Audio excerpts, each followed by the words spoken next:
call this meeting of the Grand Rapids City Commission to order. And I would ask you all to join us in a moment of silence.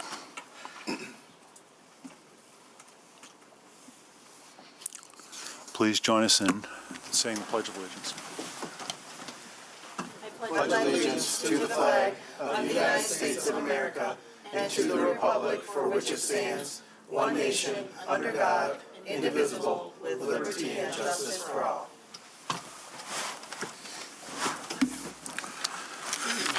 Mr. Clerk, if you could call the roll. Commissioner Belcheck, Present. Commissioner Purdue, Good evening. Commissioner Sassi, Present. Commissioner Kilgore, Present. Commissioner Robbins, Present. Mayor LeGrand. Present. Can I have a motion to excuse the absence of Commissioner Knight? So moved. Support. And if our interpreter could come up and explain. You gotta call the vote. Pardon? You gotta call the vote on it.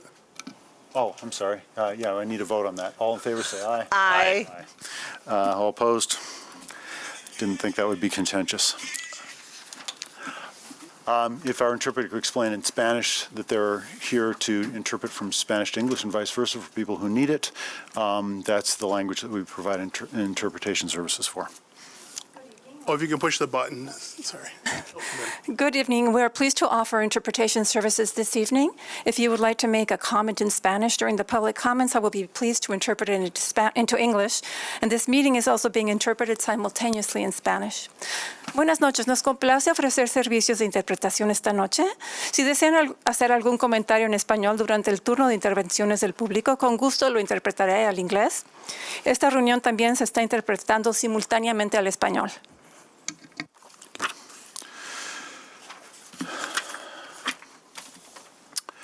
And that brings us next to public comment on agenda items. Those of you who wish to speak to items that are on the agenda and limit yourself to those items are welcome to do that. However, before I do that, I would like to use a point of privilege and take things slightly out of order here. And before we do public comments, move to petitions and communications. Clerk? Give me your reports of city officers. I'm sorry, reports to city officers. Okay. The first one is the Comptroller's warrant report for the period of December 30, 2025 through January 12, 2026 in the amount of $30,291,749.26 and the small claims fourth quarter 2025 and monthly travel reports. Received and filed. And the Treasury report for the period of January 1, 2026 through January 13, 2026. Received and filed. And the City Manager's report, Public Safety Committee motion in support of Know Your Rights campaign engagement for the city's immigrant community. City Manager, do you want to speak to this? Yep. Thank you, Mayor. I'll highlight real briefly what occurred today at the Public Safety Committee. Our Office of Oversight and Public Accountability provided an update on the Know Your Rights Awareness and Education Program as we partner with other community partners and specifically with our immigrant and refugee community. During that meeting, they did an excellent job in announcing upcoming efforts in which we attempt to inform our residents on how to interact both with local law enforcement at all levels, both state and federal. Also previously in a January 2025 meeting, had the opportunity to clarify the Grand Rapids Police Department's position regarding our policy on foreign nationals and our relationship with federal immigrants and Federal Immigration and Customs Enforcement, ICE. And my January 28, 2025 report I also submit again today for this commission, acknowledging our protocols for our officers as we remain consistent with that previous report. The police chief has already stated both in media interviews and at various city commission meetings and briefings that GRPD does not actively participate or assist in ICE with civil immigration enforcement operations, and our stance remains firm in terms of utilizing local resources for local issues. I do not expect the department to I do expect our department to cooperate with all law enforcement agencies when serious criminal or violent acts are involved. Again, I document in the report those comments on the record, both written as well as in the media. There are several of those, as well as our collaboration with Kent County on the West Michigan Welcome Collaborative Plan Initiative as we continue to ensure that our community remains inclusive. Thank you. Thank you. I want to comment to the public in the context of this report myself. In this country, we have always been clear that to be human is to have rights. We have not always lived up to that ideal in this country, but when we've failed, we can and we must always be called back to that ideal. We don't have rights because we're Americans. We know we're Americans when we proclaim that everyone has rights. The recognition of those rights, our universal value as humans, is a core part of how we love each other and live in community with each other in love. When we use and invoke our rights properly, it strengthens the observation of everyone's rights. And when we insist on the rights of others, we express the best of our humanity. Recent events in Minnesota should, in that context, shock us to our core. But the killing of nonviolent humans by government agents is only the latest step down a terrible road. It's a road whose first step was trod with the dehumanizing rhetoric filled with hate and fear initiated by the chief executive of our nation. It's a road whose further steps included assertion by the chief judges in our nation that persons could be detained based on skin color. And it's a road where martyrs to the vision of human rights are denounced as terrorists. Grand Rapids will not go down this road. No matter how well traveled, no matter how much the tactics of fear and hatred and division and demarcation are invoked and employed, we will not seek safety by betraying the rights of our brothers and our sisters and our neighbors. We will not point to the flaws in those targeted as an excuse for our own cowardice, because we too are flawed. We too hope to be the beneficiaries of grace and love, not conditioned on our status, but as the birthright of our shared humanity. So let me be clear. As a city, we are committed to 3 areas of action in the realm of rights. First, we are absolutely committed to the preservation of the rights of all humans in our community. Those rights are not limited to what are often named as constitutional rights, but constitutional rights are foundational minimum. We will defend the rights of all of our residents, not to prove identity on demand for no reason not grounded in shared public safety. We will defend rights of speech, assembly, equal protection. We will defend all of our citizens' rights to life and liberty. Second, we are committed to be clear about what all residents' rights are relative to those who act for our city. Recently, individuals have demanded that we enact policies which are already in place. Let me read some of them to you. This is a policy that's currently in place for the Grand Rapids Police Department. No member of the Grand Rapids Police Department shall coerce, threaten with deportation, or engage in verbal abuse of any person based on that person or person's family members' actual or perceived immigration status or citizenship. No member of the Grand Rapids Police Department shall inquire into a person's immigration status when the person is seeking police services, such as filing a police report or calling 911. No member of the Grand Rapids Police Department will stop, question, investigate, arrest, search, or detain an individual based solely on actual or suspected immigration status or actual or suspected violation of federal civil immigration law, including an immigration detainer, administrative immigration warrant, prior deportation order, or other civil immigration document. Everyone in the community, I urge you all to go and review that policy which is in place. And I ask you to look at it, digest it, and understand it. Let me be clear. All of our residents have these rights. They all have the right to understand how they interact with the people who serve them and the people who work for our city. All of our residents have a right to reference these rights and to insist that they're followed. Finally, we are committed not just to defending the rights of all of our residents and to crafting rights in our cities related to city actions. We're also committed to shouting those first 2 points from the rooftops. We recommit to those values every time we pledge allegiance to a republic whose only real value is in its identification with a commitment to liberty and justice for all.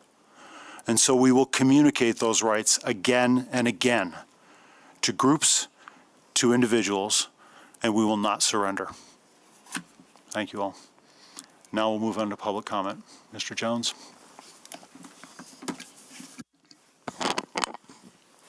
Thank you. Appreciate it. First, I would like to say last year, David LeGrand did say he does not support ICE and that he does not want ICE in our community detaining our citizens. I remember that. And so I just remember hearing that, him saying that. And I don't like ICE. I have Hispanic and African-American nieces and nephews. But I'm here to speak about affordable housing. You guys have it on the fiscal committee. Resolution 3, and I understand that the city's funds that goes into the Affordable Housing Fund is going to our community foundation. So I'm using this opportunity to ask the billionaires and the foundations, the people that control our power structure, they say. But I believe if the citizens stand up, that the billionaires wouldn't control our power structure, that we can do things like participatory budgeting, where we can have 3D printed construction one day on the participatory budget. And I was the person who handled the voting coordination for the participatory budgeting process, where citizens actually control where the funding, where they voted, where funding goes into their ward. And so I was the person who advocated heavily for that. But I like to take this time to speak about the Affordable Housing Fund. We have a soccer stadium being built, and I believe that DeVos still should put additional funding into it. I believe 8.5 M's is not enough for affordable housing. That's a lot of taxes going into 9 figures in taxes. We're getting very, very little for our affordable housing fund. And so I like to take this opportunity to even ask the other billionaires, the Sekias, I know they're not billionaires, but the Van Andels, the foundations, the people that actually have built this power structure, but it's not equitable, it's not sustainable. And I've got 3D printed construction into our city's plan because I advocated so heavily. You see a press release that I've given to you guys, and I'll speak about that again, but it's about creating affordable housing. There's a company called Gaudi Tech in Los Angeles that actually has sent a letter of exclusive intention to partner with the city of government. They've actually 3D printed 17 government buildings in partnership with the government in Dubai. It's the city that has a GDP close to $1 trillion.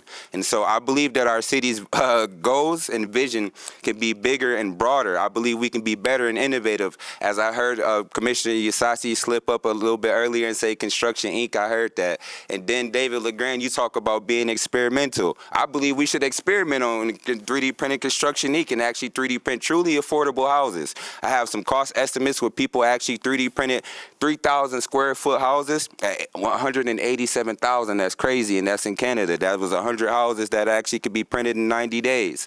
If the government actually wanted to do this and actually do 12 printers, we can print 1,000 houses in a year. And so as I'm going to continuously advocate and being at the chambers, I'm going to continuously challenge the billionaires and the foundations to invest in affordable housing. Thank you. Good.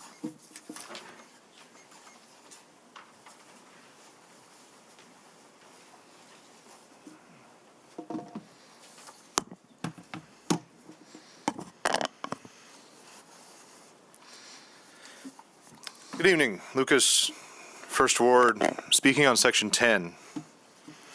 Mr. Mayor, I commend you for removing these items from consent and recusing yourself from topics concerning Long Road Distillers. I believe you're an ethical leader. I do try to be fair. During the election, I heard something a lot. Lucas, I can't believe you're openly supporting him. He's such an a-hole. And I would reply, yeah, but he's my kind of a-hole. He speaks his mind. I defended voting for you so many times, and I've given you a year to deliver, which is more than enough. This hearing that you've got coming up to discuss incentives to help your business grow, I'm cool with that. I once called for a boycott, but recently criticized sloppy efforts at such. I challenged folks not to take for granted that everybody knows that Long Road is your business. I was called a racist for daring to give critiques to activists. People are on your case because your election promises and rhetoric are not matching your actions. Why not? Your liquor brand delivers on its promises. Why can't you? pulling the levers of government to enable your business growth, why not pull those levers to deliver on the promises that you've made? Tonight's opening remarks are a great start, but we need action. You say we shouldn't arrest people for every little thing, but then you defended just that in a video statement bending the knee to police. It's stuff like that that encourages and enables a violent culture of escalation from law enforcement that gives permission to the likes of ICE or Chris Schur to murder citizens.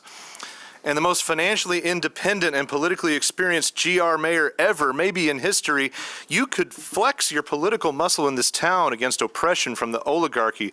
You want a master class? Look at Minneapolis's mayor. I'm really just stuck. I want to come to that hearing in February and support your business's growth. I love the brand, and as an expert in that space, I know a good one when I see it.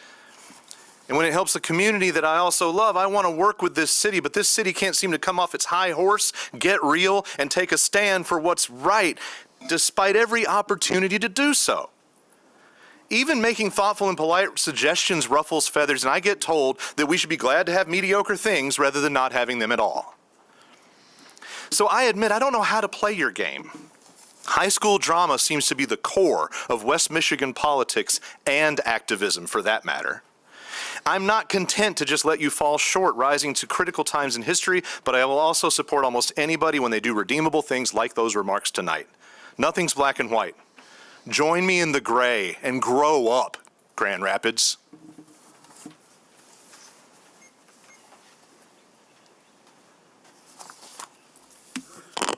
Good evening, Mayor, Commissioners, staff, my fellow citizens. My name is Daniel Scott, longtime resident of the city. But again, my real identity is I'm a follower of the Lord Jesus Christ. I want to address letter D, Community Development Committee Resolutions 9 and 10. And I think I just learned that you're involved in this, Mayor. I didn't know that before. But as I've said here many times, I'm opposed as a citizen of Grand Rapids of any more distilleries, bars, and the like. The Almighty Lord God proclaims in His holy scriptures, the Christian Bible, woe to him who gives his neighbor drink, who puts your bottle to him and makes him drunk. You will be filled with disgrace rather than honor. Now you yourself drink and expose your own nakedness. The cup in the Lord's right hand will come around to you, and utter disgrace will come upon your life. We have too many places right now that dispense alcohol. Again, I've been ministering in Hartside for 45 years, and I see every day the result of alcohol. And it begins just with one drink with many of these people. But then, of course, they end up on the streets, living in our church's doorway. We just recently had that on South Division. And, of course, I've seen it for 45 years. I'm actually offended by Grand Rapids being called a beer city. Again, I used to be a drunkard myself. I know what it's like. But by the grace of God and Jesus Christ, He saved me from that terrible lifestyle. He gets all the glory. But I would appeal to you, don't allow this licensing. Grand Rapids will be a better place. Thank you. Hello, I'm his son. At first I was not going to speak. I usually keep my comments until later, but I had no choice, and although I'm not as old as he is, I too see, and I'm speaking on the 9 and 10 like he is. And I too have seen it, whether it's at a job, we experienced it Sunday, unfortunately. I mean, our church, we experienced it Sunday, unfortunately. And, or whether it's at my job, I work at a hotel down the street, I mean, yeah, downtown, and I see it there.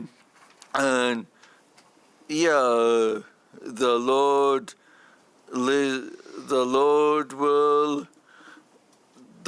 will hold you accountable for this, and yeah, just beware. Just beware. You don't want to be a accomplice. Thank you.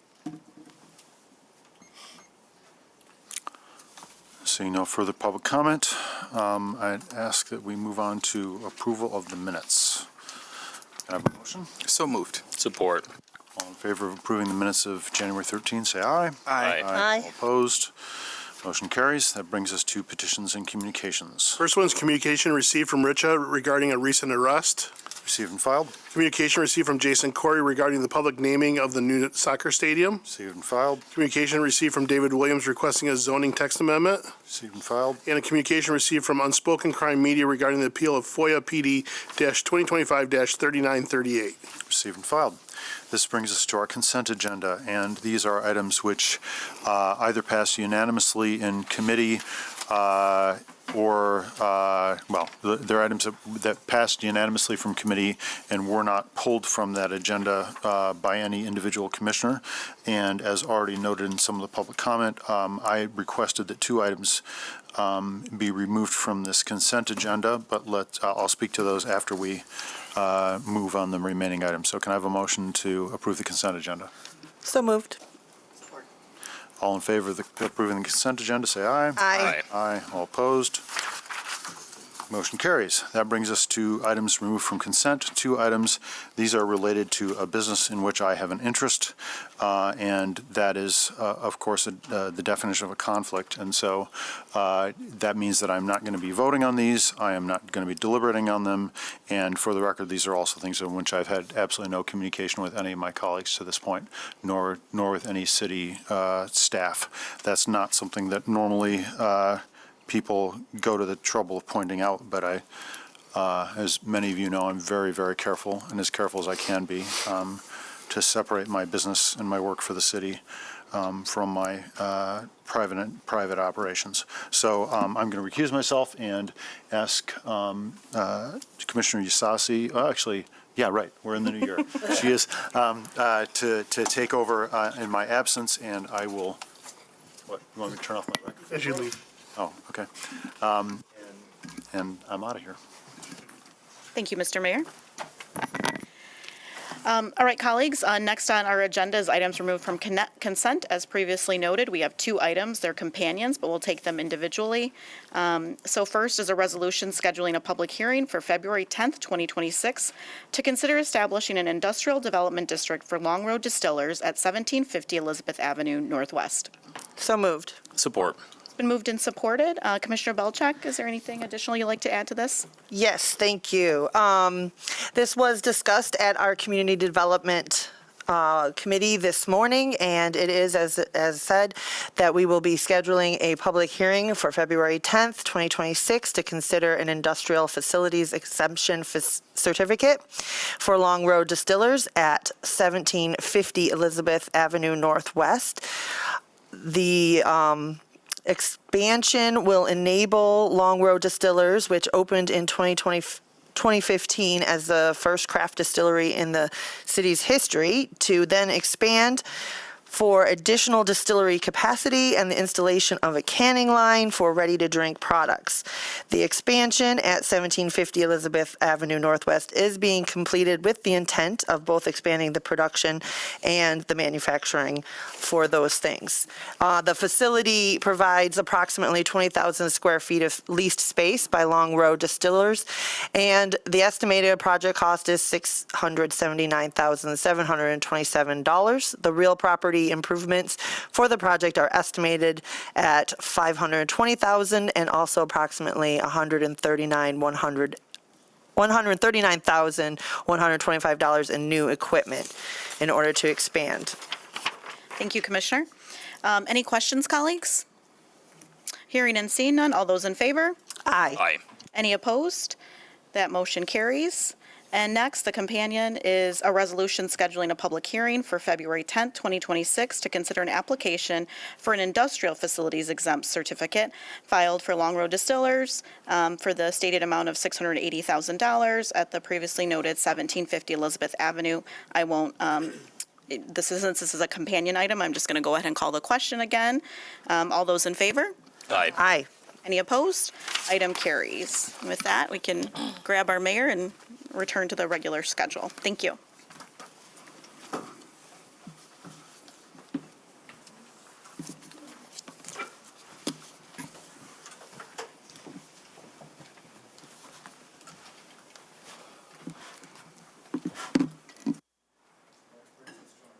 That brings us to our next item, which is an ordinance to be adopted.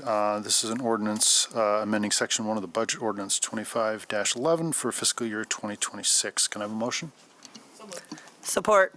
And Commissioner Robbins. Yeah, thanks, Mayor. This is an ordinance amending Section 1 of the Budget Ordinance 2025-11 for fiscal year 2026. It's amendment number 5. I won't go, there's 20 items in total. I won't go through every single one of them in details, but the departments impacted include the 61st District Court, Clerk Department, Parks and Recreation, Police Department, Engineering Department, Economic Development, Planning Department, Fiscal Services Department, and our Executive Department. And I would refer to the agenda packet in case people have questions as to what those include specifically. So, Thank you. Any questions or comments, colleagues? Seeing none, this is a roll call vote. So, City Clerk, can you ask you to call the roll? Yes, Commissioner Asasi? Yes. Commissioner Robbins? yes. Commissioner Purdue? Yes. Commissioner Belcheck? Yes. Commissioner Kilgore? Yes. Mayor LaGrand? Yes. Can I have a motion for immediate effect? So moved. Support. All in favor of immediate effect, say aye. Aye. Aye. All opposed, motion carries. That brings us to City Commission resolutions, of which we have one.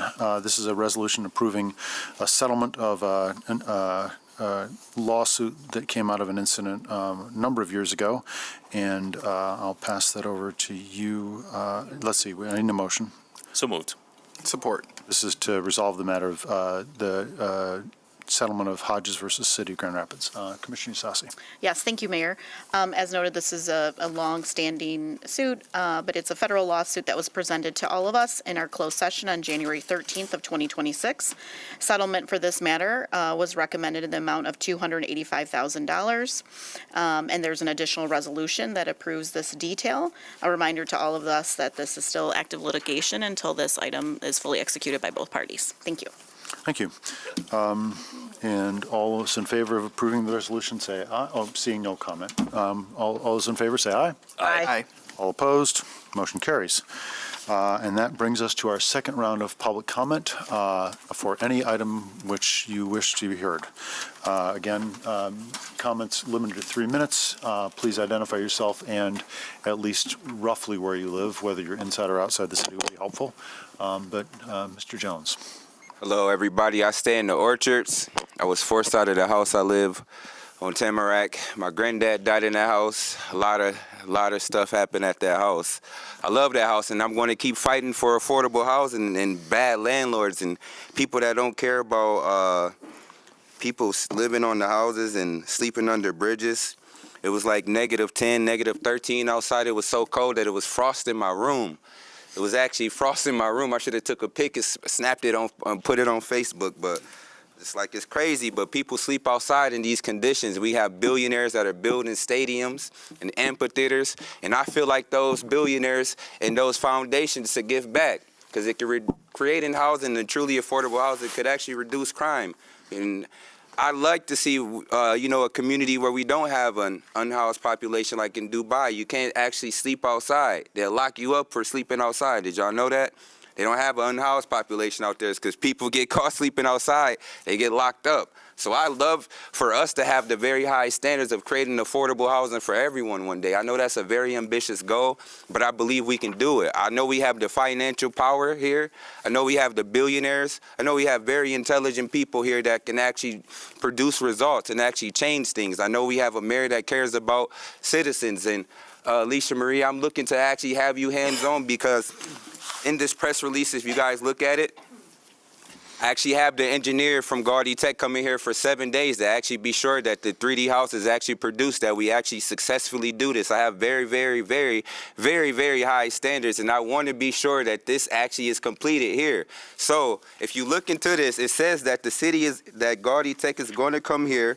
They're going to be here for 7 days to be hands-on, and me and Alicia Marie spoke at David LeGrand's establishment that he has a part of.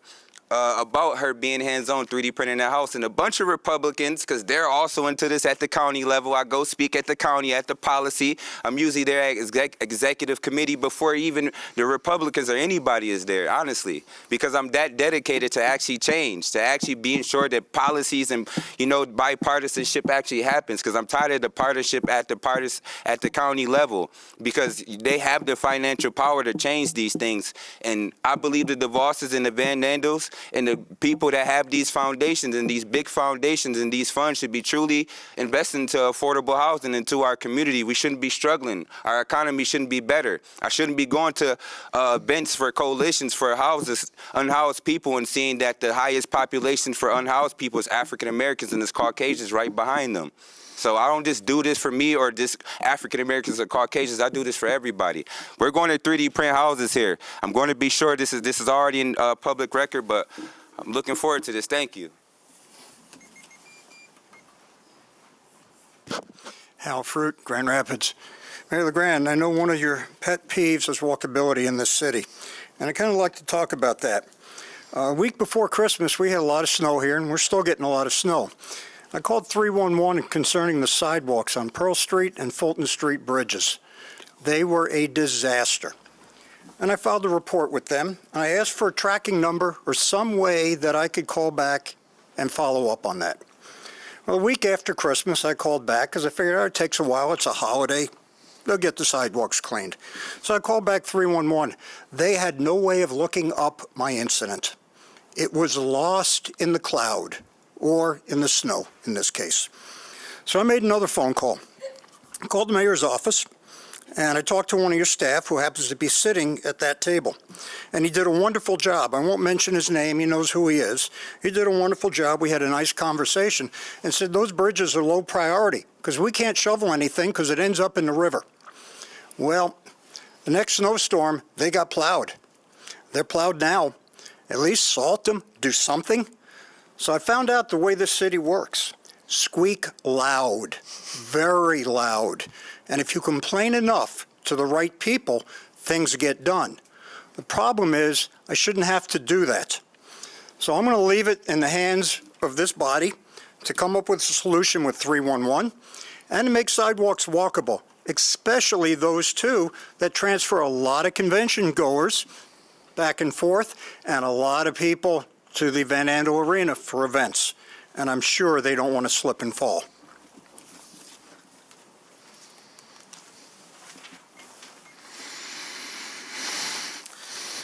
Good evening, commissioners, mayor, staff, community members. My name is Ivan Diaz. I'm a candidate for Michigan's 29th State Senate District and a former county commissioner. 2 weeks ago, I was still on my way from Mexico. I was there for 3.5 weeks. And during those 3.5 weeks, a lot happened, not only here in the city, but across the country. During my time there, I met with a friend who I went to high school with, who told me that they were deported from Grand Rapids, the Grand Rapids area last year, because they were pulled over for having tints on their windows, and they were in a situation where they had to let their DACA lapse. And the officer who, I'll be honest, especially Commissioner Isasi, after speaking with you, it's still unclear to me whether this was GRPD or Wyoming PD, so I'm not going to make accusations against GRPD on that today. But the point is that she was deported for having tints. The officer detained her in Kent County Jail for 2 weeks, and she was deported for the crime of having tints on her window. Of course, we all know that ICE murdered somebody, Ms. Good, back then in Minnesota. We saw one of our community members, Jesse, get arrested for protesting on the street. And in Minnesota, ICE murdered somebody else just this past weekend. I'm sure that you all have received in your inbox the over 500 letters that have been sent to you by community members asking you to take action. Now, Mayor, I would agree with you that there are some certain things that have been asked of you all by certain members of the community that are not within your power. But there are certainly things that you can do, and I'm going to get very specific here. You can make a resolution banning ICE from all city-owned property. You all can use this body to pass a non-binding resolution and your individual voices to call on the county sheriff to stop using our Kent County Jail to detain people, especially when they have not been convicted of any violent crime or of anything that would harm our community. You all can do that, and you haven't done it. Commissioner Kilgore, you have in the last couple of weeks been using your voice and your platform to speak out a little bit more. I appreciate that. Commissioner Belchak and Isasi and Commissioner Knight, who's not here, we have had personal conversations. I appreciate you taking the time to do so. You all can do a lot more, though. I ask you to look to our neighbors to the east, Detroit, whose mayor and recently elected commission are moving forward in the next couple of days and in the next couple of weeks to do everything they can to stop ICE from terrorizing our communities. I am asking you all to move forward ASAP with the community members who are asking you to reframe or to change our city charter so that we can expand the definition of what public safety means. And no, that doesn't mean raising parking rates so that we can give more money to GRPD. I'm asking you to give the community control of the police because we do not trust the police. I don't have enough time to get into everything else, but I thank you for the opportunity.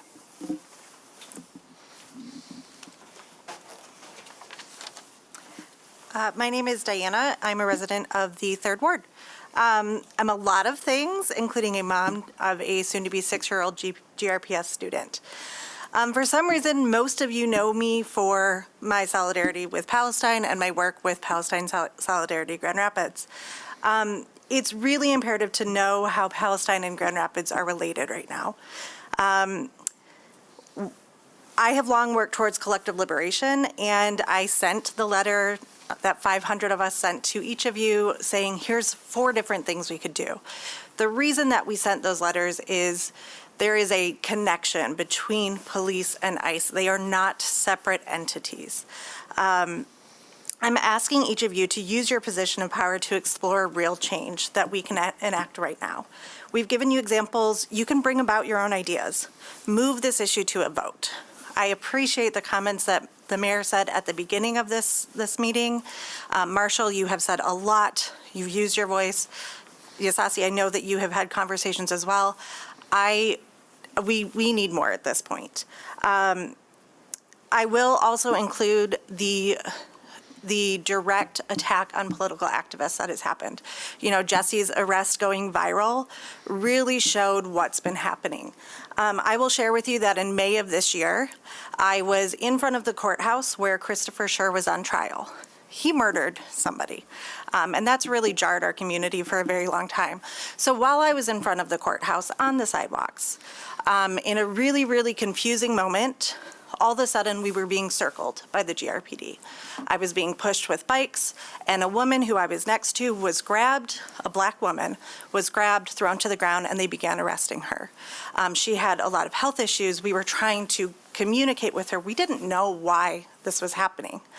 And as the police continued to hit me with their bikes and yell at me, suddenly I saw something in my face, point blank, and I was shot right here with a bullet, with an inert bullet, at about this range here.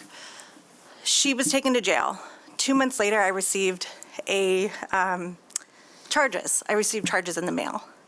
I never gave anybody my name. I never knew. Nobody knew who I was. I was there just to witness what was going on in our community. I was lawfully in the place that I was allowed to be. I was charged. It dragged through the courts through to November, so probably 5 months of wasted money in our community. And I'm okay. I was bruised. It didn't feel good. It was really scary.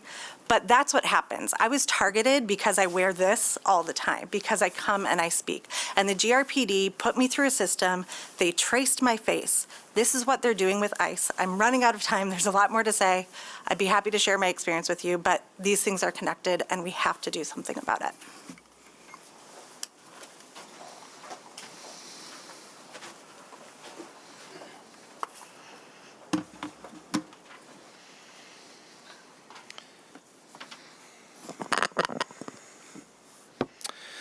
Hi again, still Lucas.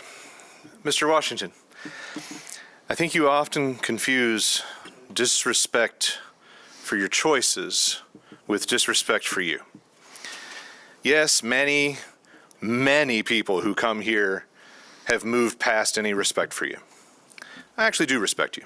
You're intelligent, a shrewd politician cleverly disguised as a bureaucrat, and a deft manipulator of other people's words. Maybe it's a game-recognized game thing. I don't even doubt your expertise, despite my opposition to your ridiculous paycheck, and the incessant hand-wringing from elected leaders over the possibility of losing you to another gig elsewhere. Recently, you took issue with me telling you and other leaders to get out if you aren't prepared to stop being puppets to the Van Voss Mafia. You turned that around on me and likened it to telling me to go back to Nashville. There's a huge difference. I came here at my own expense as a new citizen to passionately engage with a great city that punches way above its weight. And I certainly didn't come here to be treaded upon by greedy corporate overlords. To me, if you or the police chief, who I also happen to like, are just carpetbagging to see how much more you can make elsewhere, then I do think you can get out. Same with any elected official. Anybody not prepared to stand up for the people, get out of the chair. Nobody made you run. And none of these MAGA cultists are a surprise element, not even the ones serving as police. The philanthropic gaslighters in this city abuse our government as their own personal enforcer to keep us commoners in line. It feeds a system making them richer while never facing consequences and getting vanity buildings and street names for their trouble. The city manager is an unelected throttle on the will of the people. We should begin the process of diminishing or abolishing the role of city manager and moving our great city back to a strong mayor system where the people we vote for are the actual people in charge. And we do have the power to do this by petition. We can upend the corrupt format of this system, and I urge our communities to start having that conversation. Mark, I don't think you're a bad guy, but I won't take cheap hints at my motives lying down. Let's all be grown-ups with thick skin, sit with our disagreements, and honor the people. Not just the whims of the robber barons or the gripes of MAGA chicken hawks in the comment threads. One more thing, a disclaimer. I'm representing my own views tonight and any other night. Not that of any group unless I specifically say so. But my values and principles figure into everything I do, and anybody that doesn't like that can cry me a Grand River. Hello, Matthew again, son to Daniel, and we have been granted permission by you and the county to not share address because of his threats. Thankfully,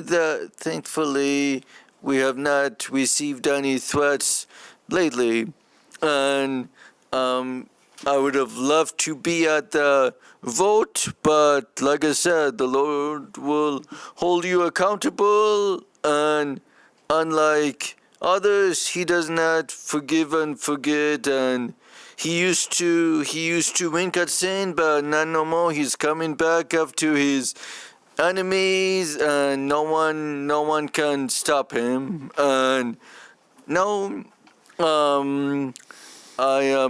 yes, I'm a Republican in some areas, and in other areas, where it matters, me and Dad are followers of Christ, because unlike the politicians, he cannot be stopped, and we serve a risen Savior, and we serve we serve a risen Savior, and we are not vilifying anyone. We're just speaking out for those who cannot speak up for themselves. And let me warn you, like the professionals said, you were going to be sued. I know we are not suing for money. We are suing because you wouldn't dare shut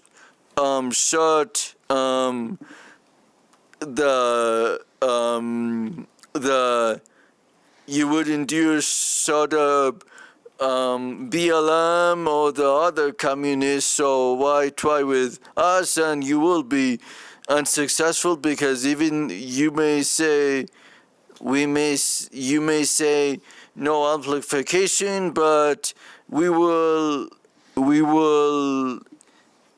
continue to speak up. And even if that means disobeying you to obey God who's higher than you. Thank you.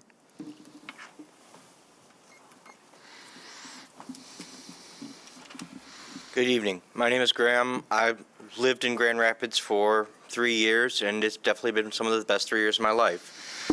And Mayor LeGrand, your opening speech was inspired and reminds me of, honestly, from my childhood. I grew up hearing the stories of what it meant to be an American, that to have the rights enshrined. As I grew up, I learned how many were not actually given those rights and those abilities and such. And you mentioned in that speech that there are people have requested that you've already have the policy on the books with GRPD regarding immigration status and other things.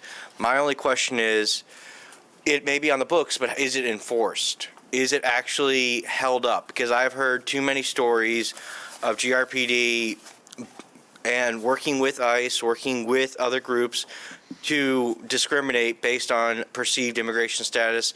I know many people very afraid, some who barely want to leave their homes out of fear of getting kidnapped off the streets. Thank you for your time.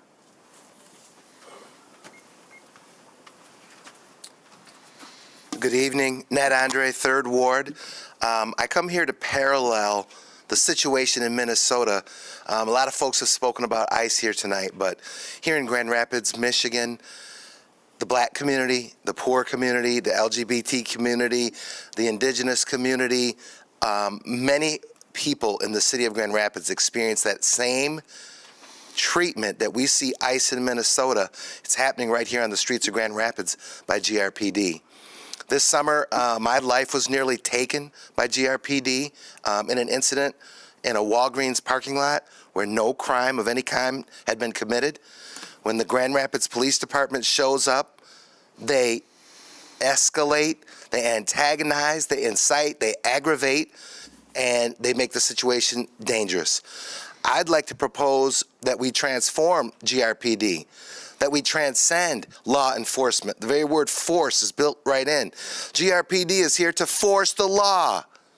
Force isn't always required. I think about Malik Carey in 2017, 200 yards from where I was brutally assaulted by GRPD and nearly killed. His family calling 911, we need help. Our son is having a mental crisis. He's having a breakdown, he's suicidal, he's got a gun. Gun, gun, gun! And they come flying in and they kill that young man. I think about Patrick Leoya, who was merely driving home. He was blocks from his house. He had a bad plate on his car, and that becomes a death sentence. We came across 3 young black men in Grand Rapids being held at gunpoint by GRPD. They were lawfully exercising their right to the Second Amendment. But we have 2 constitutions in this country. We have a white constitution. We have a black constitution. Black man can't open carry a gun in the state of Michigan, even though they were following every lawful procedure. And GRPD shows up and they endangered the entire community. They start pointing their guns at the entire crowd. They don't follow good tactical procedures, and they endangered every single person there. And then they cross a distance of 75 feet or more to assault me and other neighbors. And then Chief Winstrom does exactly what we see ICE doing today.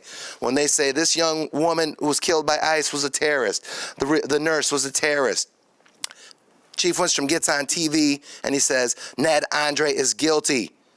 And I accused him of committing a crime. He's tampering with the jury pool. He's going on to control the narrative and say these people are guilty. And Channel 8 and all the news stations are more than happy to portray these lies. And then GRPD Internal Affairs, they're a ridiculous joke. That you cannot have the police policing the police. And I can't even begin to talk about this Know Your Rights campaign where 200 black people were just told, if you don't act right, you're not going to have safe encounters with GRPD. If you don't act right, you may be killed and not make it home safe. So, know your rights, all these things, Brandon Davis and these folks. We're dealing with that.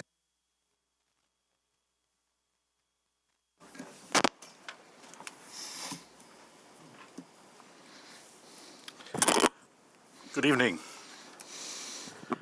Daniel Scott once again. Mayor LeGrand, I appreciate your opening comments as well. To quote two of them, every human has rights.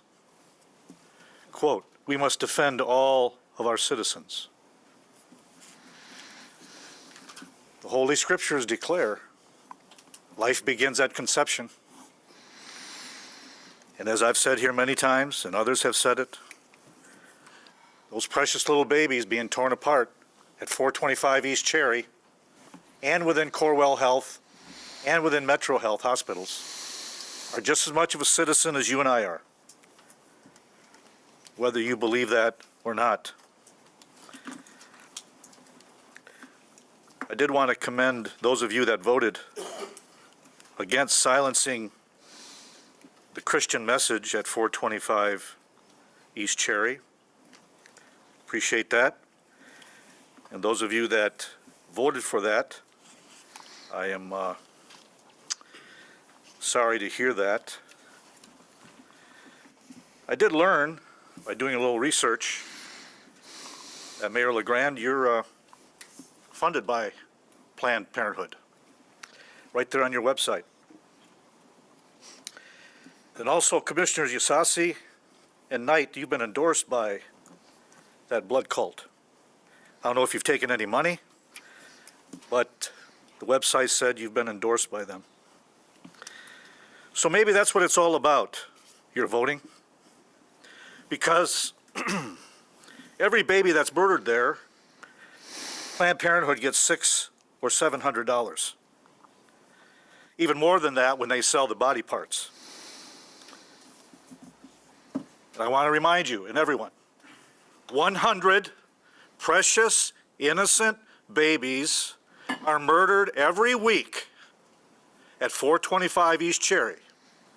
100 of our fellow citizens who have no voice. If you ask them if they want to be torn apart limb by limb, I'm sure they would say no. And that's why we're here, to speak up for them. Appreciated the comments, city manager in the newspaper, Grand Rapids City newspaper, about the violence, stopping the violence. Again, I've said many times, stop the murder at 425 East Cherry and Corewell Health and Metro Health hospitals, and you will see a dramatic decrease in the violence in this city.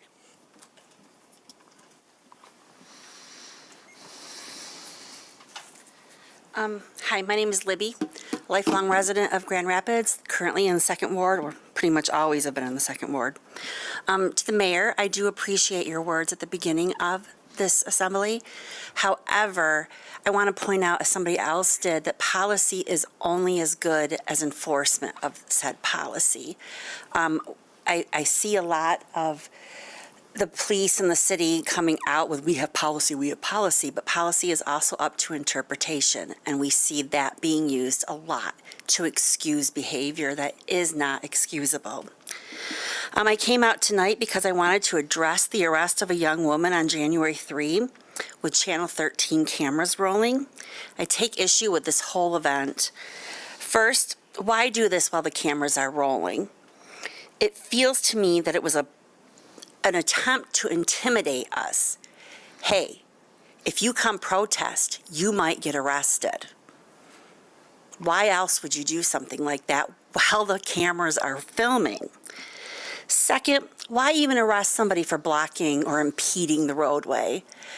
There are so many crimes in this city and city ordinances that the Grand Rapids Police never even bat an eye at. And all of a sudden, the crime of blocking the street gets somebody arrested? That also seems like intimidation. I don't think the police are paid to intimidate us. I bring this up because the idea of Grand Rapids Police and ICE being together is terrifying to me. I wish it wasn't. I wish I was braver. I've had a lifetime of privilege that has allowed me to not have to fear for some of the things that my neighbors have always had to fear. GRPD is answerable to us through you. Do your job.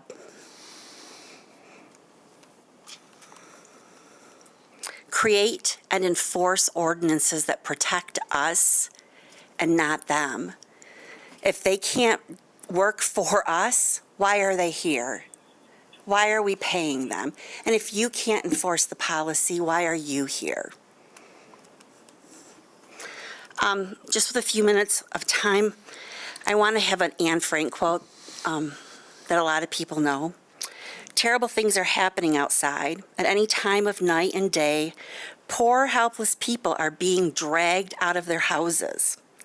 They're allowed to take only a knapsack and a little cash with them, and even then, they're robbed of these possessions. Families are torn apart. Men, women, and children are separated. Children come home from school to find that their parents have disappeared. Shame on a country that allows that, and shame on you if you allow it to happen here. Thank you.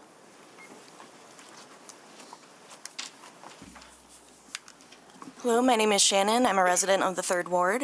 I'd like to echo what several people have said, that having a policy saying that police can't cooperate with ICE is pretty much useless if it's not enforced. We also have a constitution that says that we have the right to freedom of speech, yet GRPD constantly infringes upon that right. They also constantly are racially profiling, harassing people, targeting activists and protesters. So clearly having a policy doesn't mean that GRPD will follow that policy.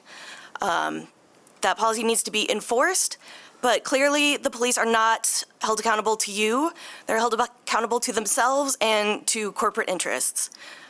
We need to make the police force controlled by the community, accountable to an elected civilian entity that has actual oversight, unlike the OPA, with actual teeth and actual disciplinary abilities and authority over the police force. So I would like you to listen with a more open mind to the requests of community members, the immigrant community, to actually talk about meeting their demands instead of just saying, oh, we already do. And you also said earlier today that there are things that you can't control, like the county and the federal agencies. But I would like to encourage you to work with the county. If the city doesn't work with the county, then you should be. And as the largest city in Kent County, I imagine that Grand Rapids should have some sway. And as far as federal agency offices in the city, you may not be able to kick them out, but I imagine that the city could make their life an administrative hell. Maybe that's not the West Michigan nice that you are comfortable with, But if you are actually serious about what you said in your opening statements about Grand Rapids not going down the road that other places are going down, then you need to be committed to action, and action that you may not be completely comfortable with. Thank you for your time.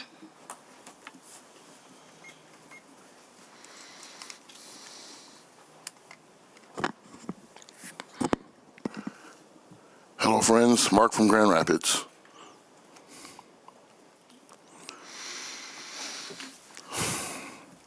The orange felon chaos continues.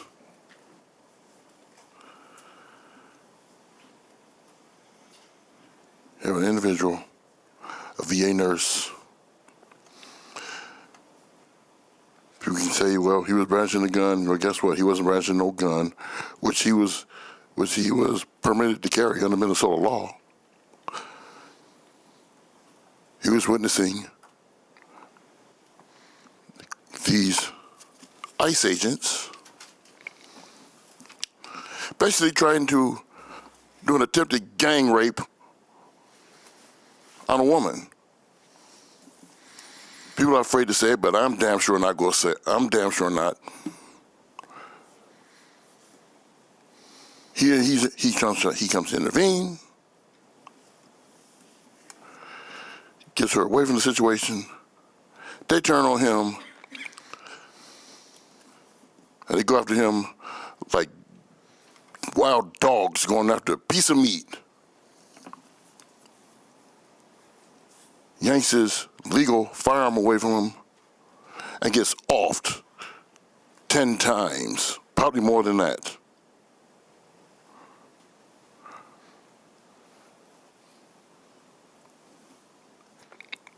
And to have the dog killer herself get in front of the cameras and lie. The head of this ICE agency lied. Timu Charles Manson lied. All because the orange felon wants to try and cancel elections. This is his plan. And trust me, these people are not ICE agents. These individuals are from members of the Violent Boys, Oath Keepers, Patriot Front, Blood Tribe, and every other hate group under the sun. That's the reason why their faces are covered with masks. This has to stop. And it's up to the people to stop it. I'm tired of it. And in the 10 seconds, and in the final seconds I have of this, let's find Sam Beal, a Grand Rapids resident who is missing in Virginia. Thank you. Revenge 2026.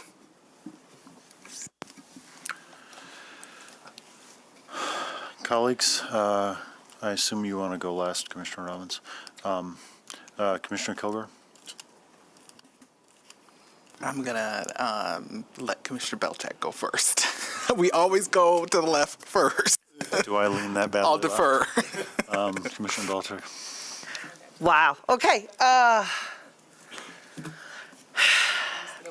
Let's take a deep breath in this moment here. Yeah, I think that there's been a lot brought up since tonight's public comments. There's a lot we came into this as commissioners expecting to have to discuss. There's been a lot of heartfelt, intentional care put into the work here today. And I really want to commend my colleagues on that. I want to say thank you to everyone who came out and expressed, as well as anyone who sent an email, a phone call. I've had some very heartfelt phone calls with people calling me. In fact, after the last commission meeting, I answered my phone at 5:30 at night here in the office, and it was someone panicked. And we had to breathe, and we had to take a moment, and we had to not be just commissioner, but be a human together. I think it's really important as we continue down what is clearly frightening, full of grief, and a lot of turmoil in our own community as we reflect back. But it's important that we continue to try to build some relationships and trust. Today we talked about our community engagement framework, which I think is something that will be very key as we move forward in our city to help bring that clarity, that decision making of where input is needed, where input is more about us telling you what's happening versus making your decisions your ideas part of the decision making. So go back and listen to that during our community of the whole. I also want to just take a moment to say we have to have trust in the city services that we are providing. And our city staff are working incredibly hard in departments that often get overlooked. So I want to give a little shout out in this moment to our Public Works Department and the snowplow drivers who are out there while we're all hunkered down. My kids have had another snow day today. My elementary student only went one day last week to school. So I rode on a snowplow on Friday, and while that is a far cry from the other things that were brought up here tonight, I think it's an exemplary moment to think about how we are showing up in our community. These guys are putting in, and gals, 12-hour shifts. 20 folks on the day shift and 20 folks on the night shift so that we all can get to our places even if we don't want to get there. And even though our side streets get plowed last, there's all these layers of first response roads versus later response roads.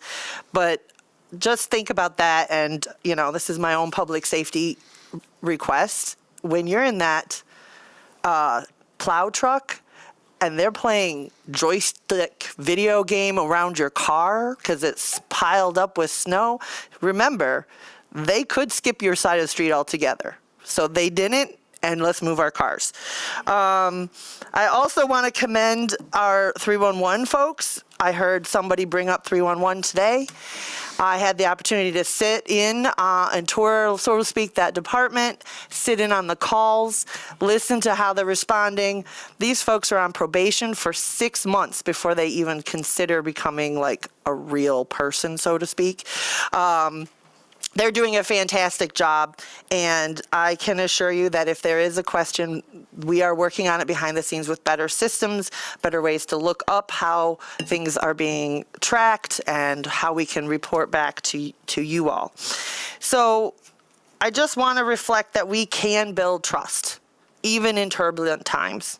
It's not a soft concept, and it's not optional. It is part of what I mean when I say let's build a civil society. And yes, we have to do it from the ground up. Because when trust breaks down, what fills the gap is fear, misinformation, and isolation. That's why trust in government is not just a civic value, it's a public safety issue. And I get that we have communities where trust is broken. There's a line from The Lord of the Rings, since we heard about Anne Frank, that I often am coming back to. I happen to have splurged recently on the 25th anniversary marathon, all 14 hours in the theater. Yes, it was fantastic, but it also reminded me so much of what we're living through. There's a character. If you know Lord of the Rings, you know which one. I wish it need not have happened in my time. And the response is, so do I. But that is not for us to decide. All we have to decide is what we do with the time that is given us. None of us choose these times, but we do choose how we show up for each other, for our community, for the people who depend on the institution that I have chosen to run for election, to serve as your bridge. And we can do that when we act with care, courage, and integrity. So thank you to all my colleagues and to all of you. We're just in the beginning.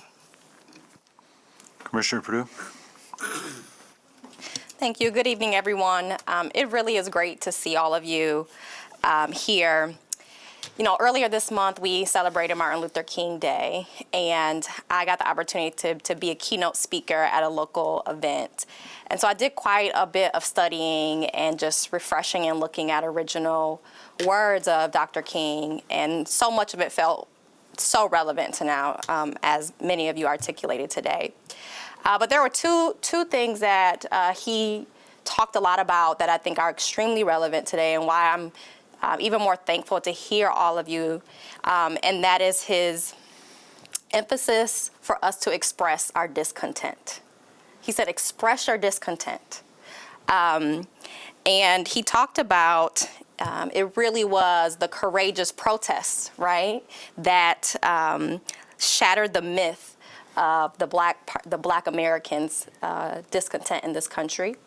And even Zora Neale Hurston talked about, if you are silent about your pain, they'll kill you and say you enjoyed it. And that's really that's a good one.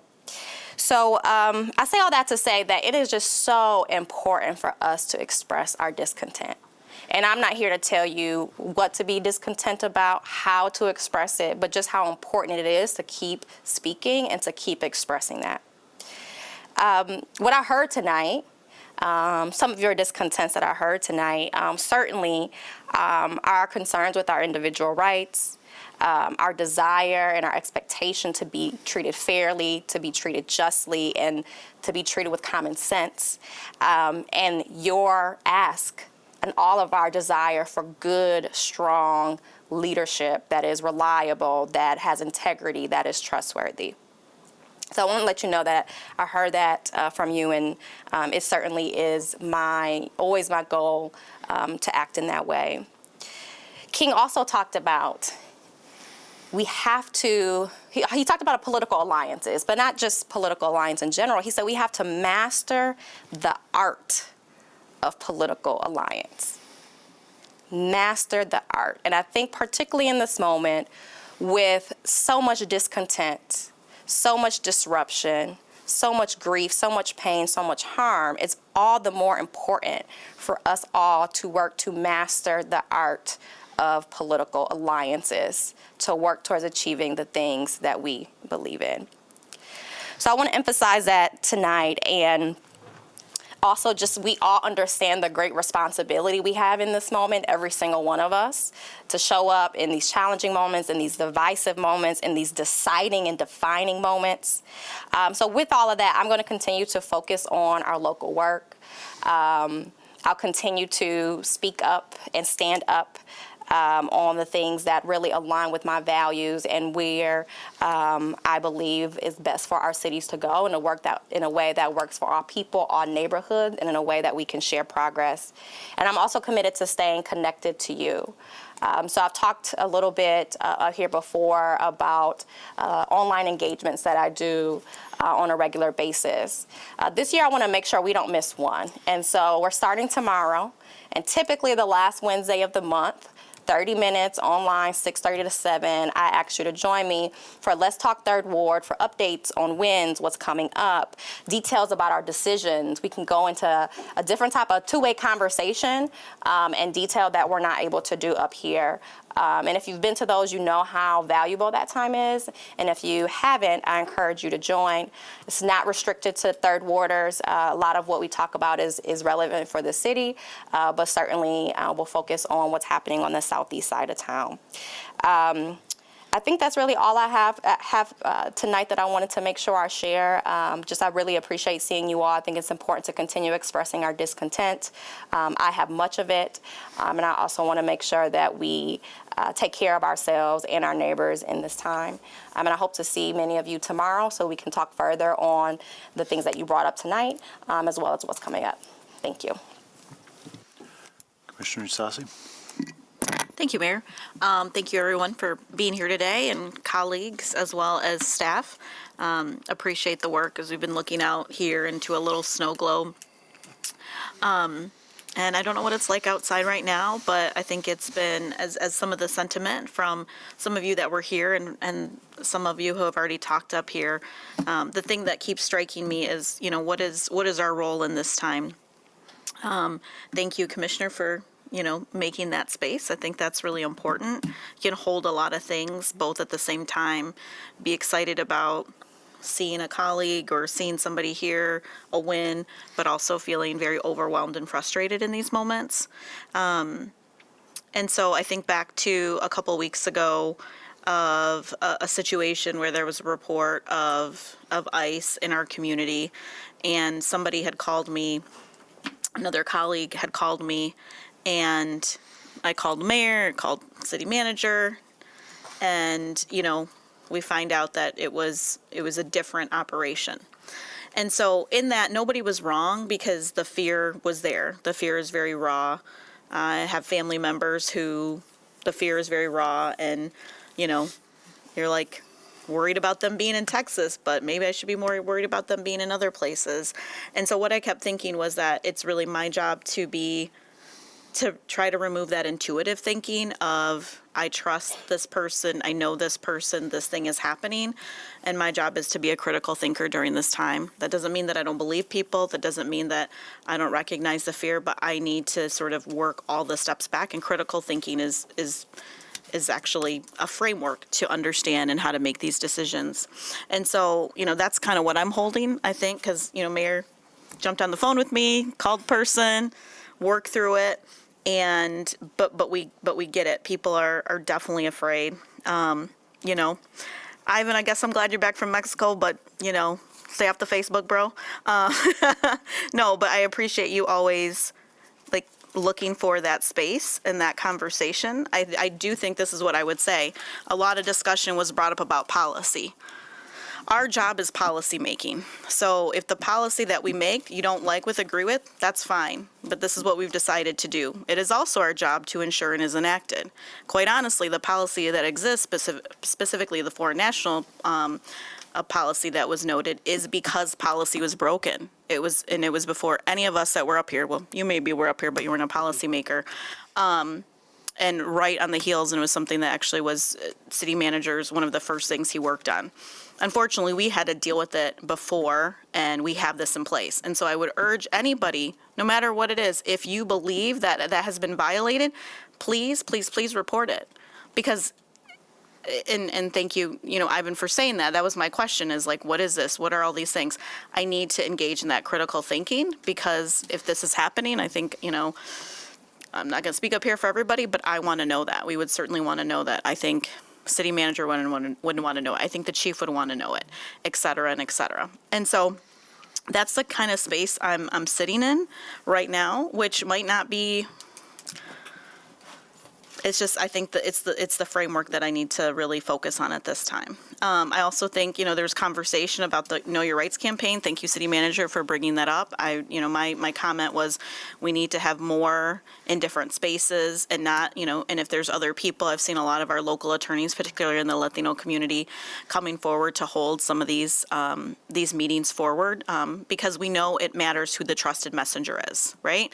And so it might not be the city, but if we can partner with individuals, we've always been open to that. And, you know, I think that overall,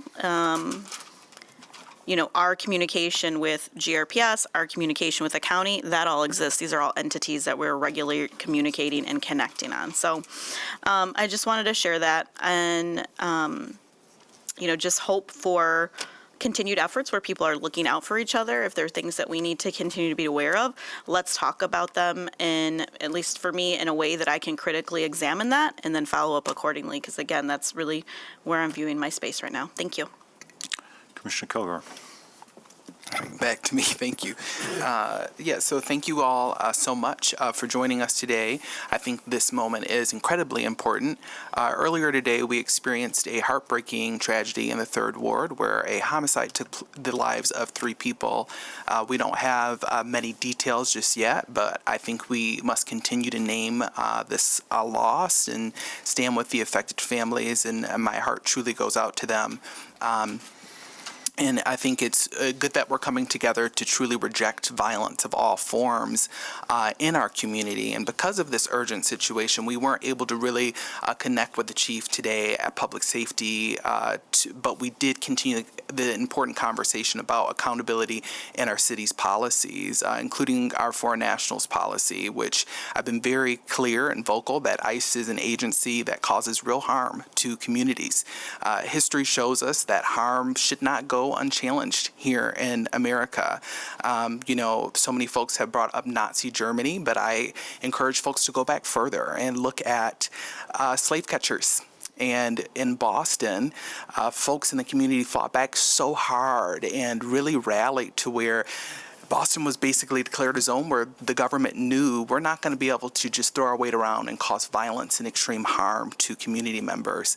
And I think folks today lifting their voices, coming to public forums, letting their elected officials know where they stand is deeply important. The head of this rogue agency has been removed, and I think some of this conversation, folks continually to peacefully protest, is doing something. It is being heard. It's not falling on deaf ears, so to speak. I can speak for myself. So I thank you all for speaking with us. In line with our public safety, recently spoke at the Safe Encounter Summit with the GRNAACP and the NANBWC of Grand Rapids, where we created an honest dialogue between community members and first responders. Commissioner Belchak was present. The city manager also spoke. And creating that space for honest dialogue between community members is really important.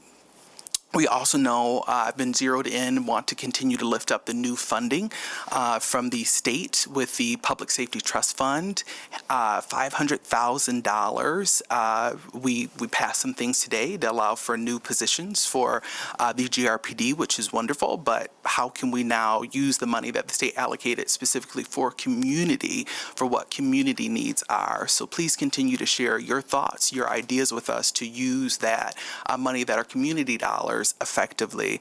Those dollars should come in April and May. We learned that in the fiscal committee today, and that's what I'm looking forward to continue to uplift these conversations and to center what our true community needs are. But I think you all modeled today, and I'm thankful for that, of lifting your voices. And I'm hopeful that our collective lifting of voices, our elected officials continuing to speak out, will really make this whole nation how Boston was in the mid-1850s, a zone that is untouchable, where we know that we cannot have harm to our neighbors. It's deeply concerning. Right now, we are seeing attacks on brown folks, but I'm Black. Who knows where I'm from, right? It's actually a little town outside of Illinois, and then 3 months, my parents were smart and moved back to Grand Rapids. But we don't know how that's going to look for people, and so we have to continue to speak up in this moment and show the federal government there are so many other things that we can focus on. I wish the federal government would focus on helping us fix some of our roads. I wish the federal government would help us have access to child care. I wish the federal government would help us have access to free education, educating our people, exploring and expanding our minds. There's so many other ways where ICE is a resource, and this resource is harmful. And so I'm hopeful that we can continue to speak up to change how this looks. But we have heard you. We talked about enforcement. The word that comes to mind is accountability. And that has been my commitment throughout my tenure and will continue to be with this policy. And also looking at other ways of some of the ways that we interact with county government and things like that. I think those are good notes, and we'll explore that with city staff and what that looks like. But thank you all again, and history is deeply important. Please look up the Boston in like 1853 and what happened there. Thank you all so much. Commissioner Robbins. Thanks, Mayor. I know I'm typically not one to share tons of stuff in my closing remarks, but hope you all will bear with me tonight. Just a couple quick things. I know we had a good discussion at public safety this afternoon, which I think is worth uplifting again. I know in the several years I've served on this body, we've operated under all sorts of combinations of political, presidents, state legislature, so on and so forth. And I think throughout my time doing so, we've always heard people talk about what it means to understand constitutional rights. So I very much appreciated that conversation. I think in some ways I feel like our education system maybe failed us as people in understanding what that means.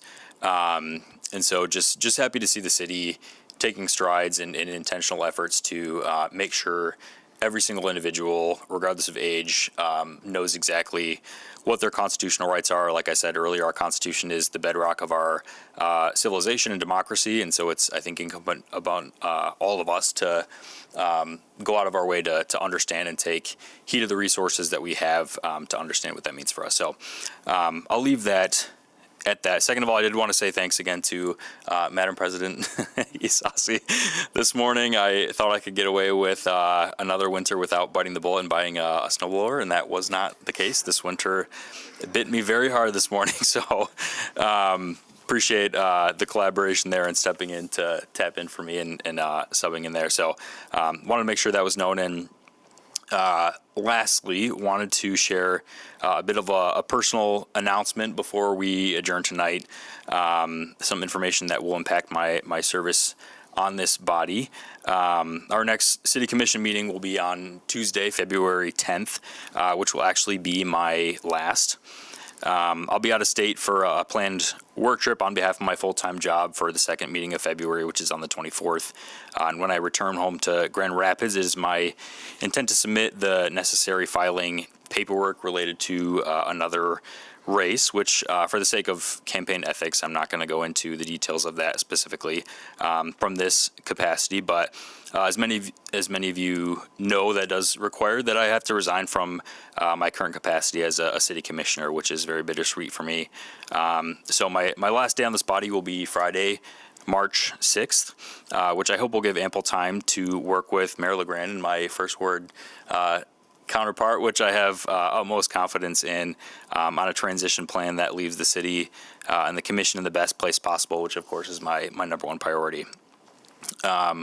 So over these last couple weeks, I plan to wrap up some constituent relations items and attend final meetings with various committees and so on and so forth that I sit on, and I'll plan to give some final remarks at my last meeting on the 10th. And so without getting too misty-eyed tonight, I'll save it for then. But in the meantime, I appreciate you all.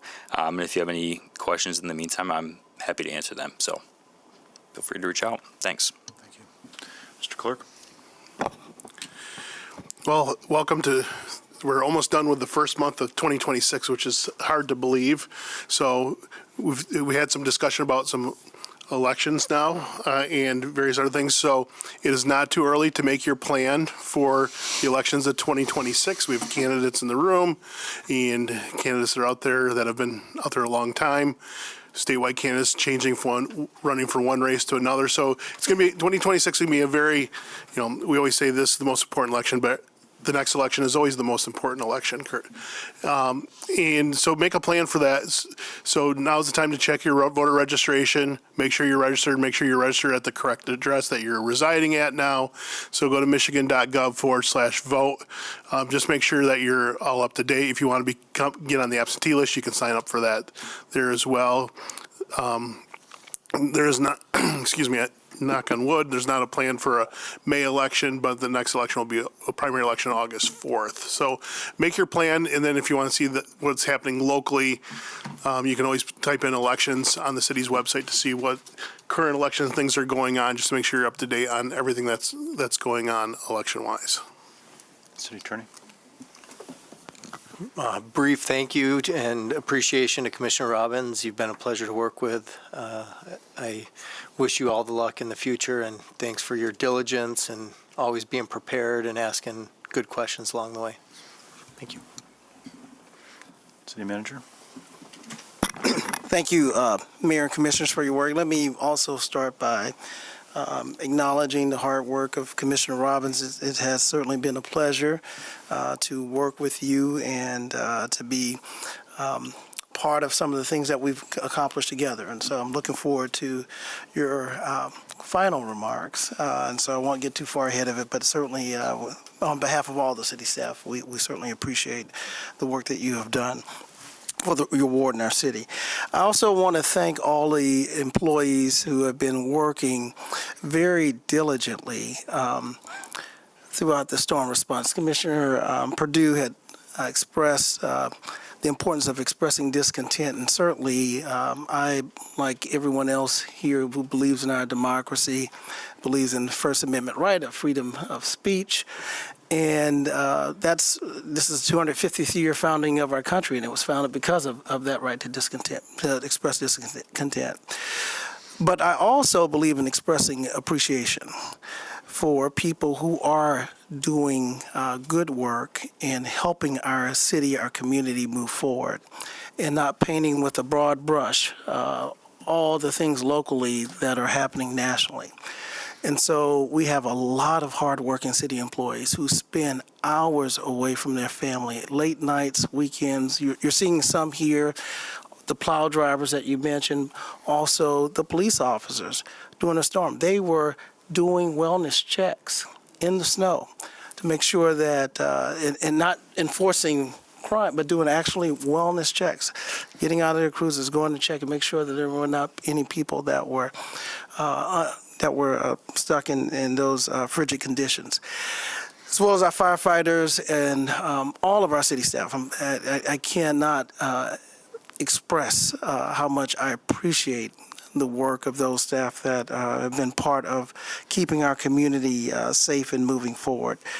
Also, echo the sentiments of, this month we acknowledge Dr. King, and we're approaching, Black History Month, and this moment in time is very significant around the importance of being inclusive. And so I made my statement earlier. It's in the packet. It's in writing. We will continue to have both good policy and practice.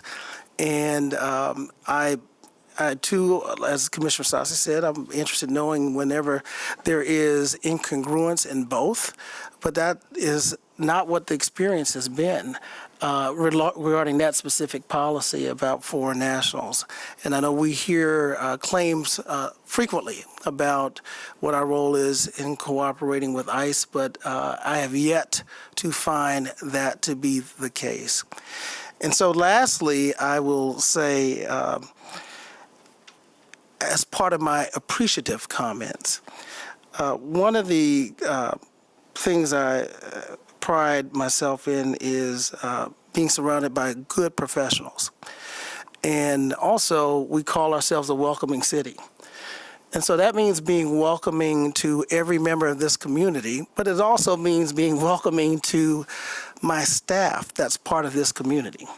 And as city manager, if my staff, if they're doing their job, I will ensure that they have my support and they feel welcomed in this organization and in this community. And just like we can't treat members of the public discourteously, there's only so much of that disrespect that I will allow my staff to absorb. And so regarding our police chief, who is not here, any member of this community who believes that he should get the hell out and put it in writing, I am going to respond. I'm going to respect your right to say what you want to say, but you also need to respect my right to disagree. And of all the chiefs, my 31 plus years in local government, I've worked with 9 chiefs, and he is by far one of the best chiefs that I had the ability to work with. And I wanted him to know that. That was a private conversation, but we're going to make it public because I hope he's listening now. And while he is in the middle of an application process, considering another community, which is his right, I want him to know that he's still welcome in this community, at least by me. So I will say that for him, for every city employee that continues to do a good job, and every city commissioner who has done a good work. I wish you were not leaving. I wish you were staying. Thank you. Thank you all. And I started with a long speech, so I will be brief. Let me make one parting observation for you, and that is something I've been saying a lot recently to people, which is we don't get to outsource democracy to anyone. So we don't get to outsource it to elected officials. We don't get to outsource it to staff. We don't get to. We just don't get to lay aside our obligation to participate. And so part of that is our obligation to observe and continue to engage. And so we as an organization will always embrace observations and feedback from the community, because that's our job. So the tension, of course, and to maybe echo a little bit of what the city manager said, suggestions for how to do things better. This is something I often say at my Mayor's Mondays. If you can come up with a better way to do something, that is so much easier for the people who are trying to serve to hear than you failed, you're terrible. And so I would encourage the community to think as constructively as possible. And a lot of you did this tonight. A lot of you came up with suggestions and things that are appropriate to consider. And I appreciate the tenor of the discussion tonight. There was a broad theme, but I mention it because it's a habit we have to build, and we have to build the habit of being willing to engage each other in ways that are going to make all of us better and make our community better. So the other thing I will say, and this, I guess, to pivot from policy into humanity, it's also all of our job right now to look around us and find vulnerable people who may be at risk of freezing to death. And that's not something we just have to leave to GRPD. And we do not, I hope, feel like we can pass by on the other side. There are people in the community who are in real risk right now and real need. And the tragedy is that I went out, rode around with in a GRPD cruiser yesterday, and some of the people who are in acute danger aren't able to articulate it, aren't able to ask for the help that they need and ask for the safety they need. And like it or not, one of the jobs of public safety is to help people get out of harm's way, even if they don't know how to ask. And so I'm particularly grateful, and I'm grateful to the work that I know is happening from our first responders, and they're doing their best. But we have 200,000 pairs of eyes in the city, and we all need to be looking around and seeing who needs care. For all that in the summer we talk about heat and heat islands and all that, the fact of the matter is this is deadly weather, and those who don't have shelter are going to need our care and our attention. So please go out, do what you can to find the neighbors that need our help. Thank you, and thank you all for being here.